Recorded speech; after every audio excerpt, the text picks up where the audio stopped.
when I was asked to share a few thoughts. I did prepare, and I will pass around for anybody who might want to see it, a single slide. And my wife said to me, be sure to tell anybody who might be listening, relax, this is not going to be a PowerPoint presentation. There is one slide. However, we don't have the equipment for it, but I'm hoping that that might be available later. And anybody who might want to see it, I'll be happy to share it. In any event, that was supposed to be my opening, so I'll do that opening. As you can imagine, attorneys always react well to the opportunity to talk. Sometimes they talk far too much, as a matter of fact, so I'm going to do everything I can to rein myself in. And that is a bit of a task, because anyone who knew Steve knows the breadth of experiences that he offered and the background that he brought to any occasion. So the things you could talk about would occupy quite a bit of time. But I'm doing my best to bring myself together as much as I can. Now, Steve and I met in law school. He was a couple of years behind me, and he put himself through law school at Wayne State here in Detroit, teaching physics and chemistry in the high schools. He had been working at Dow Chemical before he entered law school, and so obviously the physics and chemistry tied together rather well, and also tied together with the fact that he was a member of Mensa.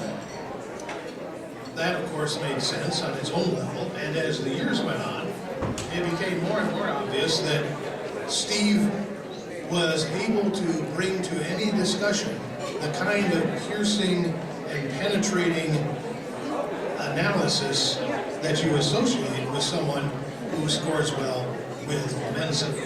And his capacity for legal thinking and legal analysis always impressed me. Steve never really practiced law as such, though he had the ticket. We worked on a number of things together as I represented Suzuki Myers and other things happened. But he was always an invaluable resource in talking about things from a legal context. And that was just one of many aspects that Steve would bring to the table. He had, as it turns out, an almost mystic capacity to do some future thinking, not only in terms of planning and organization, as you might think, but two things that came to my mind this weekend. Looking back on our days in law school and as roommates, it was Steve who introduced me to sake, and as a matter of fact, hot sake. I was a cold beer kind of guy before that, and still have a ring of that, but Steve introduced me to sake while we were in law school.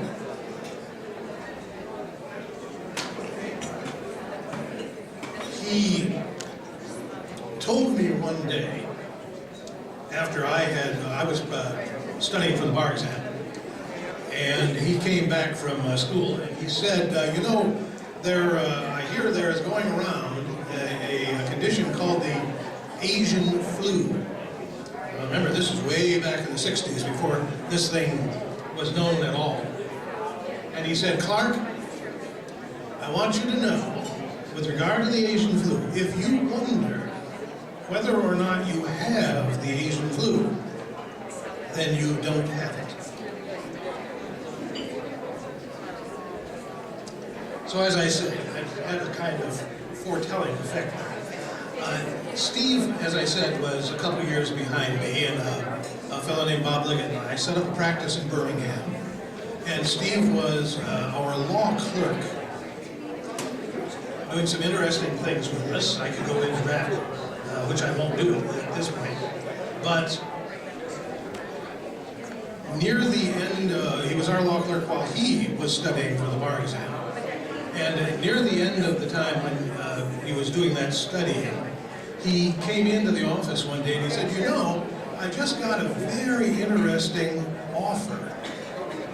The American school in Japan would like give me a chance to go to Tokyo and teach physics and chemistry to the children in the American school, who are mostly the children of diplomats and business people. And he said, I've never been to Japan. I've read about it. Of course, we know that. You read about everything. He said, that's really interesting, but on the other hand, I'm about to take the bar exam, and I'd like to practice law here in Birmingham with you guys. What is your advice? We thought about it for 15 or 20 seconds, and we said, Steve, do it. You're young, you're unmarried, this is a once-in-a-lifetime opportunity. Go experience all the things that can be done in a totally foreign culture. He said, well, you know, I think I will do that, but you have to understand, I have to commit for 2 years. And we thought about that for about another 10 seconds. We said, that's all right. You do that. You'll come back with a tremendous amount of experience and exposure. And the door is open for you when you come back in 2 years. Don't worry about it. So he finished up his bar preparation, and in those days, the bar exam for Michigan was administered in Ann Arbor. So I drove him down to the bar exam, dropped him off. It was a 3-day proposition. And at the end of his bar exam, I picked him up in Ann Arbor and drove him straight to Metro Airport, where he got on the plane and flew to Tokyo. Those 2 years in Japan turned into 10 years in Japan. Steve had absolutely fallen in love with Japan and the Japanese. He took like the proverbial fish to water to the Japanese culture, the Japanese language, and Izumi. I could talk about Izumi for quite a while, but I'm going to force myself not to do that. But Izumi was always a big part of his fascination with Japan. The things that she did to help him further understand the Japanese way cannot in any way be underestimated. We could get into the ballet and all those other things, but I won't. Steve went on at one point, a little bit of a diversion, to become CEO for Amway in Japan. He set up an organization in the Japanese society to further the interests of Amway, a name that most people, especially here in Michigan, recognize. And there came a day, as we attorneys like to say, there came a day when the powers that be at Amway decided that what they really needed in Japan was more soap and hope. Steve advised against that approach, but the powers that be at Amway brought Steve home and sent a soap and hope team to Japan. At that point, Steve was able to sit back and view what went on in Japan. And he had a first-hand opportunity to watch the crash and burn in Japan. The rest was, as we say, history. But he was always well enough known, and particularly here in the States by that time, not only known but respected in Japan,